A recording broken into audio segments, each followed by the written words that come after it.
Fala pessoal, sejam bem-vindos a mais uma aula aqui no canal Biologado. Hoje nós vamos estudar um grupo muito importante de vegetais, as gimnospermas, o grupo aí das araucárias, dos pinheiros, das sequoias, enfim. Depois a gente vai dar uma olhadinha em quem são os componentes das gimnospermas. Antes da gente começar, peço que você deixe o seu like aqui e se inscreva no canal caso ainda não seja inscrito.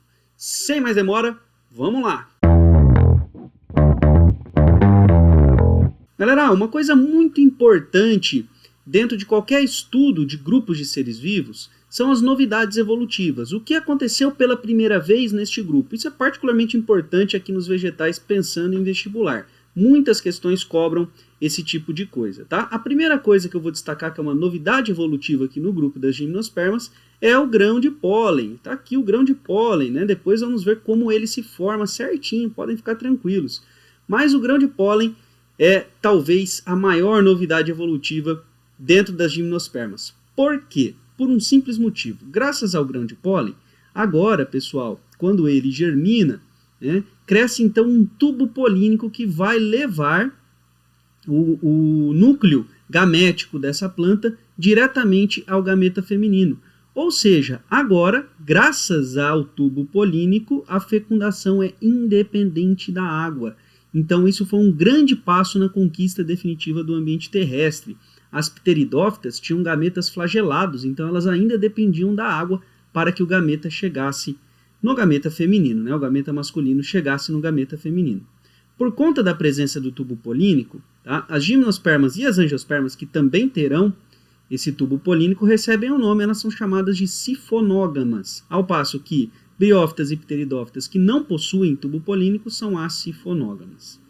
Uma outra grande novidade evolutiva aqui é o fato de as gimnospermas serem as primeiras a apresentarem sementes, mas são sementes desprotegidas, né? Não é igual nas angiospermas que tem um fruto. Aquelas são desprotegidas, por isso são chamadas de sementes nuas. Tanto o gímino quanto a angiosperma possuem sementes, então ambas são chamadas por isso de espermatófitas. Qual foi a grande contribuição evolutiva das sementes? São várias, pessoal. As sementes vão fornecer uma proteção para o embrião, além de conter uma reserva energética para que esse embrião possa se desenvolver melhor, e possibilita também uma melhor dispersão, uma vez que protegendo esse embrião, essa semente pode chegar mais longe. E também vamos ver aí mecanismos de dispersão, são vários. Então, essas sementes representam aí um grande avanço evolutivo para o grupo das gimnospermas e angiospermas também, né? Que gímino surgiu antes que as angiospermas. As gimnospermas são divididas em 4 filos, tá? O primeiro deles que nós vamos ver aqui são as cicas, né? Os cicadófitas, são plantas bem utilizadas na jardinagem urbana, né? As gincófitas, tem apenas uma espécie, ela tem origem asiática, pessoal, e essa espécie provavelmente sobreviveu tantos e tantos milênios aí devido ao cultivo, né? Os chineses particularmente cultivaram por milênios aí essas ginkgo bilobas, né, que é o nome dessa planta que é uma ginkgo biloba. Ela tem propriedades antioxidantes e medicinais, então o pessoal cultiva essa árvore aí ao longo do mundo todo hoje, né? Não só lá. Uma planta pouquíssimo conhecida também, uma gimnosperma, eu particularmente acho muito interessante, são essas gnetófitas aqui. Galera, essas plantas elas podem sobreviver em regiões extremamente áridas, então você encontra essas gimnospermas em desertos, por exemplo. Tá? Considera-se que este grupo aqui é o grupo mais próximo das angiospermas existente aí dentro das gímino. Elas vão apresentar, inclusive, tecidos condutores muito parecidos com as angiospermas. É considerado por alguns aí como um grupo de transição. Então, são gimnospermas muito interessantes aí, essas gnetófitas, né, que vivem em regiões extremamente áridas. E as mais famosas de todas as gimnospermas, as coníferas, né, fazem parte de um grupo das coniferofitas. Nós temos como representante aqui no Brasil, particularmente a árvore símbolo do Paraná, né, as araucárias, mas também existem os pinheiros de maneira geral. A araucária é também chamada de pinheiro do Paraná, mas são as coníferas típicas, né, onde nós temos florestas de coníferas. E também temos as sequoias, que são as maiores árvores do mundo, podem chegar aí a mais de 110 metros de comprimento. Imagina isso, 110 metros, é muita coisa, é enorme. Então são árvores muito interessantes. O que elas têm em comum? Essas coníferas, elas têm essas características de terem folhas aciculiformes, né? São folhas pequenas e pontudas, típicas de regiões secas e frias. Por isso existem regiões em que apenas essas árvores vão predominar e que outras árvores não conseguem sobreviver. Como que se dá o ciclo reprodutivo das gimnospermas? Pessoal, eu vou começar pelo esporófito 2N, que é a planta propriamente dita que a gente consegue enxergar. Esse ciclo não é um ciclo extremamente simples, mas se você entender o ciclo de briófita e pteridófita, você vai entender ele aqui também. Ok? Vamos dar uma olhadinha então o que acontece. Algumas árvores são apenas masculinas e outras apenas femininas, mas nós temos também grupos aqui monóicos, né, que são macho e fêmea ao mesmo tempo. O fato é que a estrutura reprodutora aparente aqui é o estróbilo, né? São essas pinhas, são conhecidos como pinhas. Ó, você conhece bem. A estrutura feminina, ela tende a ser maior do que a estrutura masculina. Então a estrutura masculina tende a ser um pouquinho menor. Perceba que existem várias unidades que formam essa pinha. Essas unidades, elas são folhas modificadas aí para o processo reprodutivo, tá? Tudo que for feminino, nós vamos colocar um mega na frente. E tudo que for masculino, um micro. Então, isto é um microestróbilo e isto é um megaestróbilo. Tá? Normalmente, o megaestróbilo é maior que o microestróbilo. Beleza. Essas folhinhas que eu comentei para vocês, que vão formar esses estróbilos, elas vão conter esporângios. Os esporângios são responsáveis pela produção dos esporos. E aí elas também recebem o nome. Essas folhinhas são esporófilos. Tá? Então aqui eu tenho um megaesporófilo e um microesporófilo. Muito bem. Cada um dessas folhinhas, desse microesporófilo ou megaesporófilo, vai conter aí 2 megaesporângios, né, na parte feminina, aqui 2 megaesporângios, e 2 microesporângios aqui na parte masculina. Né? Então é só você acrescentar micro se for masculino e mega se for feminino. O que esses esporângios vão fazer? Pessoal, eles vão produzir esporos. Tá? Na parte masculina, nós vamos chamar isso daqui de saco polínico, porque vão ser responsáveis pela produção de esporos. Tá? E na parte feminina a gente chama de óvulos. A gente vai entender melhor isso aqui para frente. Então, ó, perceba que aqui é uma folha.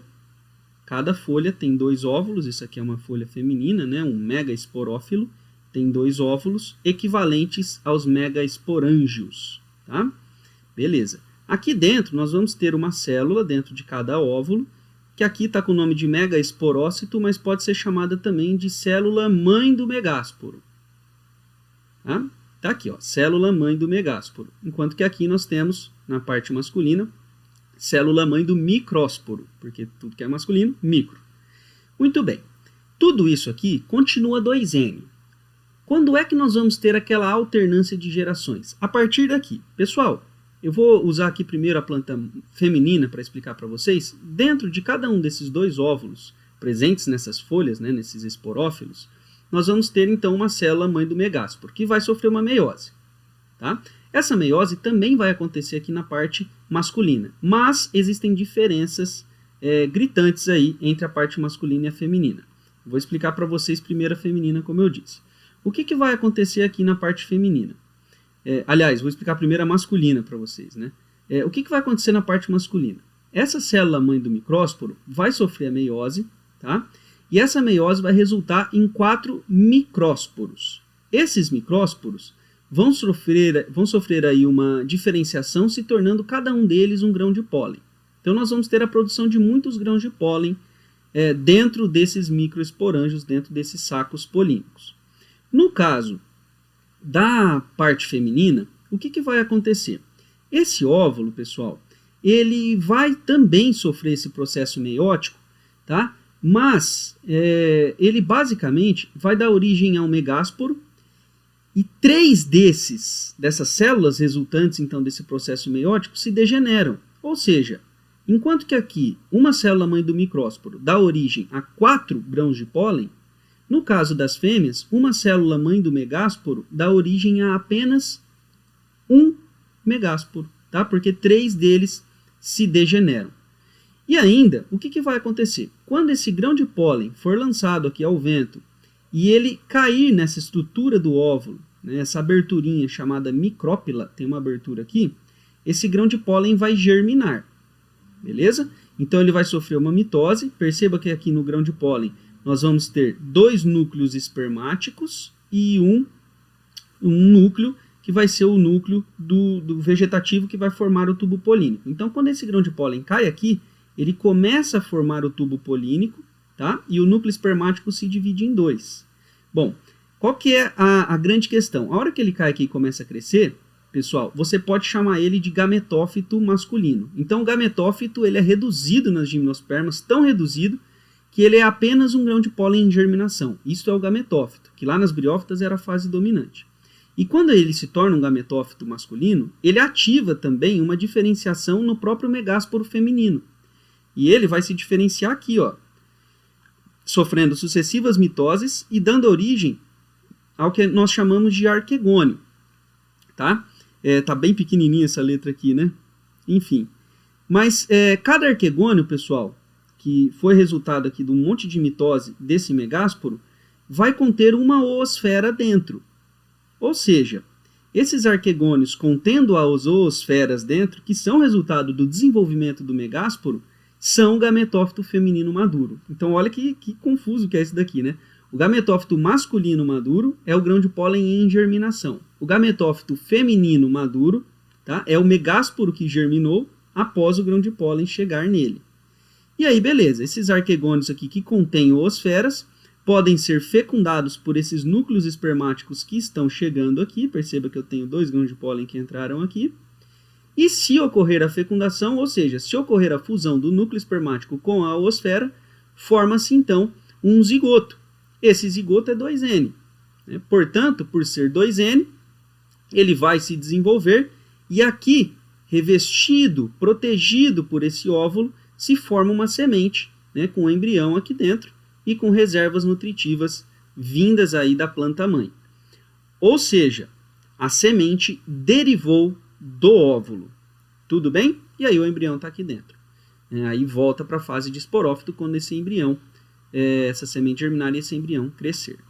Bom, é isso aí que eu tinha para falar de gimnosperma. Fique esperto que tem bastante coisa para falar das angiospermas. Tá? Deixa o seu like aí, se inscreve no canal caso ainda não seja inscrito e até a próxima.